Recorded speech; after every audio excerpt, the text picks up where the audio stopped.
తనుజ ఎలా ఆడుతుంది? తనుజ బాగానే ఆడుతుంది, గేమ్ బాగానే ఆడుతుంది కానీ గొడవ ఎక్కువ అవుతుందిగా. నేను కూడా అనుకున్నా మొన్నటిదాకా, కానీ తనుజ గొడవ ఎక్కువ చేస్తుంది ఇప్పుడు. పాపం వాళ్ళ నాన్నగారు ఇమానీల్ గారు అంత బాగుండాలి మీదనే గొడవ వేసుకుంది. ఆ బొమ్మల టాస్క్ కాడ బాగా గొడవ వేసుకుంది కదా.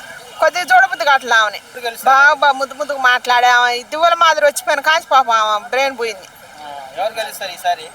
ఈసారి ఎవరు వెళ్తారు? ఇమానిలే ఆయన ఎంటర్టైన్మెంట్ చేస్తాడు, గేమ్ బాగా ఆడతాడు, అన్ని బజ్జని నువ్వు మాట్లాడతాడు. ఇమానిల్, సుమన్ శెట్టి గారు అందరూ తనుజాకి కప్పిచ్చేస్తారు. గేమ్ ఆడిన ఆడకపోయినా ఆమె కప్పిస్తుంది బిగ్ బాస్ అని చెప్పేసి అంటున్నారు. మీరేమంటారు?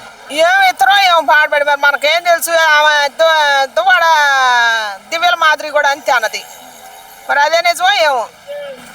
టాప్ 5 విన్నర్ కూడా తనుజనే అంటున్నారు. మరి వీళ్ళు ఇంత కష్టపడి ఆడేవాళ్ళు, వీళ్ళు ఇమానీళ్ళుండు, మరి డిమాన్ పవన్ గేమ్ ఎట్ట ఆడతాడు, చిరతపులి ఆడినట్టు ఆడతాడు. మరి వీళ్ళు కష్టపోయి రీతి సోదరు ఆడుతుంది బాగానే. వీళ్ళందరూ బాగున్నారు ఆడేవాళ్ళు, వీళ్ళంతా ఊకపోవటమేనా? ఆ గేమ్ అయితే తక్కువ ఆడేది. ఆ వీకు గేమ్ ఆమె సొంతంగా ఆడితే అసలు గెలవదు. ఎందుకంటే నాన్న సపోర్ట్ అయినా ఇమానీల్ సపోర్ట్ అయినా ఎవరితో ఒకరు సపోర్ట్ ఉంటే గెలుతుంది. కాలేదు ఆమె సొంతంగా ఆడితే కాలేదు ఆమె. లే మడుసులు పెట్టి ఓట్లు వేపిస్తే మరి కొంతమంది వేస్తారు, 2 రాష్ట్రాల ప్రజలు వేస్తారా?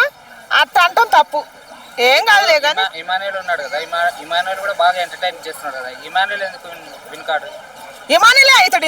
నేను చెప్పను ఫస్ట్ కాంచి తనుజ దేంట్లో మనం అభిమానం ఉండాలి కానీ పిచ్చి ఉండకూడదు. మనకే ఊరికైనా సరే మా అయ్యా రేపటి రోజు ఇప్పుడు నీకు అభిమానం ఉంది, నేను దగ్గరకు రానిద్దామా? ట్రోప్ వచ్చినాక నీ మీద నాకు అభిమానం ఉందని చెప్పు, నువ్వు నేను పోదాము, మన ఇద్దరిని ఒక్క నిమిషం కూడా నిలబడి ఇది అమ్మ నీ కోసం మేము కొట్టుకొని వచ్చినావు అమ్మ అన్నా కూడా.